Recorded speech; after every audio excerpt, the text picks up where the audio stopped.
ए पुष्पा, तुम्हारा बीड़ी व्यवसाय करता है? किसने रिपोर्ट किया है? ये रिपोर्ट किया है। हाँ। पुष्पा ने चंदन का व्यवसाय किया। मैं हूँ पुष्पा, मैं करूँगा बीड़ी का व्यवसाय। तो का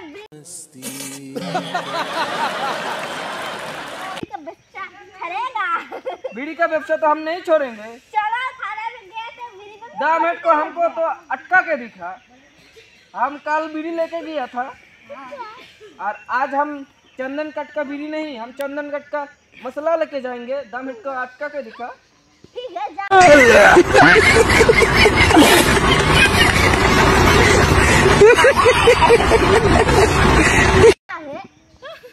ডক্টরটা তাড়াতাড়ি বিড়িগুলো প্যাকিং কর, আজকে আমাদের ডেলিভারি দিতে হবে বিড়িগুলো।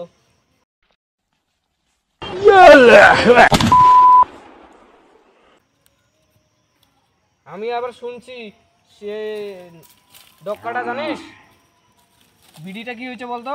ওরা আমাদের কাছে 12 টাকা দিয়ে নিচ্ছে, ওইদিকে 21 টাকা দিয়ে বিক্রি করতেছে। আজকে বরাবর হিসাব না করলে ওদেরকে আর বিড়ি দিব না।